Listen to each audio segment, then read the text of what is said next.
Hi friends, எல்லோருக்கும் வணக்கம். Welcome back to my channel. ரொம்ப நாள் ஆச்சு ஒரு லாங் வீடியோ மாதிரி போட்டு. இன்றைக்கி கொஞ்சம் இன்ஃபர்மேஷன்லாம் உங்கள் கூட ஷேர் பண்ணலான்னு தான் இந்த வீடியோ எடுத்திருக்கேன். எல்லோரும் எப்படி இருக்கிறீங்க? ரொம்ப நல்லா இருப்பீங்கன்னு சொல்லிட்டு நம்புகிறேன். இந்த வீடியோ மூலமாக தான் நம்மளோட சேனலை ஃபஸ்ட் டைம் பார்க்குறீங்கன்னா ப்ளீஸ் சப்ஸ்கிரைப் பண்ணிக்கோங்க. கூட இருக்க பெல் பட்டனையும் கிளிக் பண்ணிக்கோங்க. அப்போ தான் என்னோடய சேனலில் போடுற ஒவ்வொரு வீடியோஸும் உங்களுக்கு நோட்டிஃபிகேஷனாக வந்து சேரும். இப்போ வாங்க வீடியோக்குள்ளே போகலாம். இது பார்த்தீங்கன்னா பங்குனி உத்திரம் அன்னைக்கு ஒரு ஈவினிங் போல் ஒரு ரொட்டீன் விலாக் தான் ஷேர் பண்ணியிருக்கேன். அன்னைக்கு பார்த்தீங்கன்னா பங்குனி உத்திரம் நாள் வந்து மார்னிங்லேயே வந்து ஃபாஸ்டிங் இருந்திருந்தேன். ஈவினிங் போல் மார்னிங்கே பார்த்தீங்கன்னா பூஜை வச்சுருந்தேன். ஈவினிங் வந்து நம்ம விரதம் முடிக்கிறதுக்காக ஒரு பூஜை மாதிரி சிம்பிளாக ரெடி பண்ணியிருந்தேன். அது ரிலேட்டடான கொஞ்சம் கிளிப்பிங்ஸ், அது போக பார்த்தீங்கன்னா ஊர்லேருந்து அம்மா வந்து திங்ஸ் கொடுத்து விட்டுருந்தாங்க. என்னென்னு சொல்லிட்டு அதையும் ஷேர் பண்ணுறேன். அப்படி பார்த்தீங்கன்னா கொஞ்சம் கொஞ்சம் கொஸ்டின்ஸ் வந்திருந்து அதையுமே அவங்க கூட ஷேர் பண்ணலான்னு தான் இந்த வீடியோ. பங்குனி உத்திரம் ஊரில் எல்லாம் பார்த்திங்கன்னா எல்லா கோவில்லையுமே பார்த்திங்கன்னா ஒரு பூஜை ஃபங்க்ஷன் மாதிரி வைப்பாங்க. மெயினாக வந்து முருகன் கோவில், சிவன் கோவில், குடும்ப கோவில் அந்த மாதிரி எல்லா இடத்துலையுமே பார்த்திங்கன்னா பூஜைகள் இருக்கும். அதுவும் நாங்கள் வீட்டு பக்கத்தில் பார்த்திங்கன்னா சிவன் கோவில் இருக்குது. 10 நாள் திருவிழா மாதிரி அது வந்து சிறப்பாக இருக்கும். பங்குனி உத்திரம் அன்னைக்கு தான் 10ஆம் திருவிழா வந்து முடிவடையும். ரொம்பவே நல்லாயிருக்கும். ஸோ வந்து ஊரில் எல்லாம் இருக்க முடியாதனால நம்ம வீட்டிலேயே பார்த்திங்கன்னா சிம்பிளாக பூஜை, கொஞ்சம் மார்னிங்லேருந்து ஈவினிங் வரையும் சாப்பிடாமல் இருந்து நம்ம ஒரு மன திருப்திக்காக வந்து நான் வந்து பூஜைகள் வச்சு சாமி கும்பிட்டாச்சு. மார்னிங்கே பார்த்திங்கன்னா சூப்பராக வந்து வெளியே வந்து அழகாக கோலம்லாம் போட்டு காலையிலேயே பூஜை வச்சுருந்தேன். கோலம் போட்டுட்டு உள்ளே வரவும் கொஞ்சம் நிமிஷத்துலேயே பார்த்தீங்கன்னா அங்கே ஒரு பூனை ஒரு வீட்டில் வளர்க்குறாங்க. அந்த பூனை வந்து அந்த கோலத்துக்கு மேலே பார்த்தீங்கன்னா அந்த கோல மண் வந்து திருன்னு இருக்கும்ல, அந்த மண்ணுக்கு மேலே வந்து உருண்டு அப்படி சுத்தமாக கோலத்தையே அழிச்சிருச்சு. ரொம்ப கஷ்டமாக போச்சு. ஏன்னா நம்ம பார்த்து காலையிலேயே அந்த கோலம் போடும்போது நமக்கு தான் தெரியும் அது வந்து பார்க்குறதுக்கு அழகாக இருக்கும். அப்பப்போ வந்து டோரை ஓப்பன் பண்ணி பார்த்துட்டே இருப்பேன், அழகாக இருக்குதா, அழியாமல் இருக்குதா அப்படின்னு சொல்லிட்டு. அது கொஞ்சம் நேரத்துலேயே பார்த்தீங்கன்னா அதை வந்து அழிச்சு விட்டுட்டு ஓகே அப்படின்னு சொல்லிட்டு நான் விட்டுட்டேன். ஈவினிங்குமே பார்த்தீங்கன்னா சரி பூஜை வைக்கணும்ல அப்படின்னு சொல்லிட்டு ஈவினிங்கும் கூட்டி அப்படி நீட்டாக வந்து கோலம் போட்டு விட்டுட்டேன். வீட்டிலலாம் செல்ல பிராணிகள் வளர்க்குறோன்னா அடுத்தவங்களுக்கு டிஸ்டர்பன்ஸ் இல்லாமல் மாதிரி வளர்க்கணும். ஆனால் இங்கே வில்லாலே பார்த்திங்கன்னா டோட்டலாக வந்து கிட்டத்தட்ட ஒரு 20 ஃபேமிலிக்கிட்டே இருக்கும். ஆனால் அந்த பூனை பார்த்திங்கன்னா அப்படி ஃப்ரீயாக சுற்றுது. வெளியே ஒரு பூச்செடி வைக்க முடியலை, கோலம் போட முடியலை. அதுவும் என்னோடய வீடு தனியாக தான் இருக்குது மேலே. அப்படியுமே அங்கே மேலே வந்து பார்த்திங்கன்னா இந்த மாதிரி பண்ணும்போது கஷ்டமாக இருக்குது. பிளான்ஸ் எல்லாம் எதுவுமே வைக்க முடியலை. இதனாலேயே அவங்க வீட்லேயும் சொல்லவும் முடியலை. ஏன்னா சரி ஓகே அப்படின்னு சொல்லிட்டு எல்லோரும் ஒரே விழாலே இருக்கும். அப்புறம் நம்ம எப்படி அவங்ககிட்ட சொல்கிறது, அது வந்து முகம் சுளிக்கிற மாதிரி ஆயிரும். அப்படிங்கிறதுனால நானே இருக்கிற பிளான்ஸு எல்லாமே மேட்டு எல்லாமே போட்டிருந்தேன். எல்லாமே பார்த்திங்கன்னா அதை ரிமூவ் பண்ணிட்டேன்.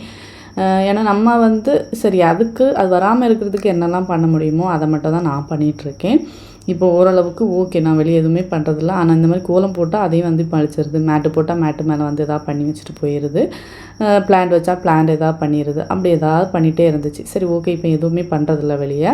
நான் வீடியோ எடுக்க குட்டி பை பார்த்திங்கன்னா எவ்வளோ டிஸ்டர்ப் பண்ணிகிட்டே இருப்பான்னு உங்களுக்கே தெரியும். ஃபுல்லாக அங்கேயும் ஓடிட்டே இருப்பான்.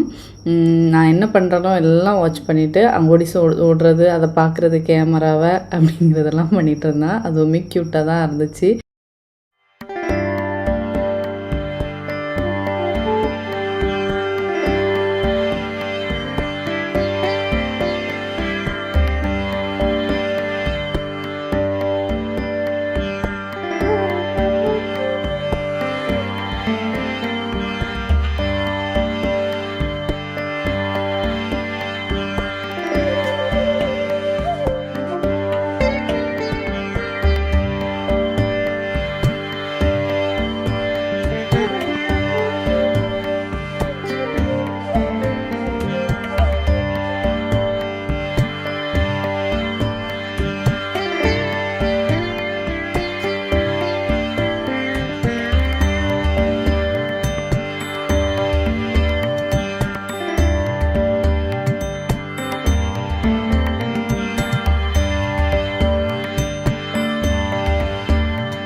பூஜையெல்லாம் பார்த்திங்கன்னா சூப்பராக வந்து பண்ணி முடிச்சுட்டு அதுக்கப்புறம் பார்த்திங்கன்னா எனக்கு பிடிச்ச தெய்வம் பார்த்திங்கன்னா முருகர் தான். ஸோ வந்து சுவாமிக்கு ஏற்ற மாதிரி கந்தசஷ்டி கவசம் வந்து ஃபுல்லாக வந்து ரீட் பண்ணிவிட்டு சுவாமிக்கு படைச்ச வந்து பாலே எடுத்து வந்து பார்த்திங்கன்னா குடித்து என்னையோட விரதத்தை முடிச்சுக்கிட்டேன்.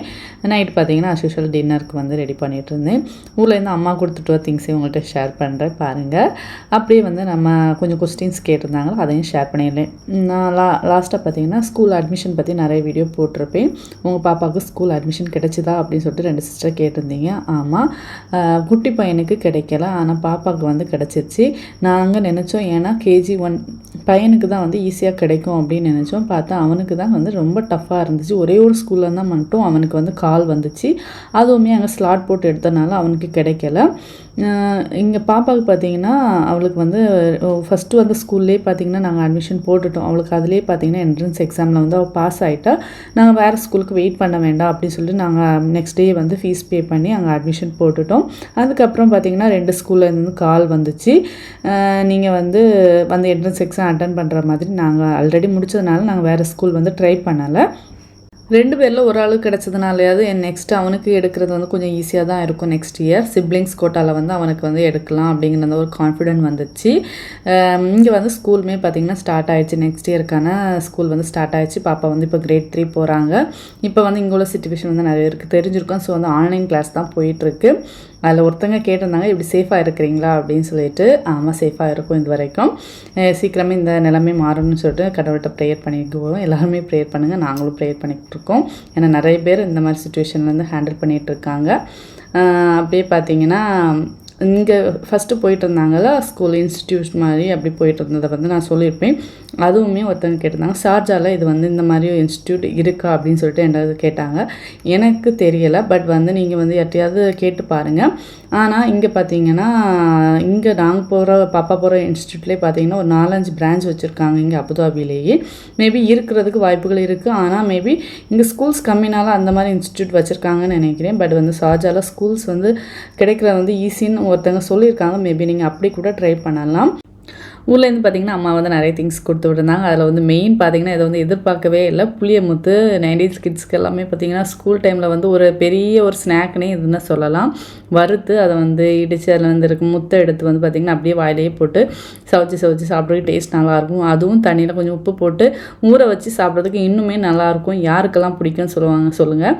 ஸ்கூல் டேஸில் பார்த்திங்கன்னா ஒரு பாட்டிலில் போட்டுட்டு அதாவது வந்து உள்ளே போட்டு வச்சு ஸ்கூல் கிளாஸ் டைம்லலாம் பீரியடு இந்த பிரேக் டைம்லலாம் எடுத்து வாயில் போட்டு சாப்பிட்டுட்டே இருப்போம். ரொம்ப நல்லாயிருக்கும். ரொம்ப அதை எதிர்பார்க்கவே இல்லை. அம்மா கொடுத்து விட்டதோன்னா பயங்கர ஹாப்பி ஆகிட்டு அதை இடித்து அதில் போட்டு வச்சு சாப்பிட்டாச்சு. ரொம்ப சூப்பராகவே போச்சு இன்றைக்கான டே. உங்கள்கிட்ட வந்து மோஸ்ட்லி ஷேர் பண்ணிட்டேன்னு நினைக்கிறேன். ஆல்ரெடி உங்களுக்கு மெசேஜ் பண்ணேன். பட் வந்து யாருக்கா தெரிய யூஸ்ஃபுல்லாக இருக்கும் அப்படிங்கிறது தான் நான் அந்த வீடியோவாகவே ஷேர் பண்ணியிருக்கேன். நான் அடுத்த ஒரு இன்ட்ரெஸ்டிங்கான வீடியோவில் உங்களை மீட் பண்ணுறேன். Thank you friends, bye bye.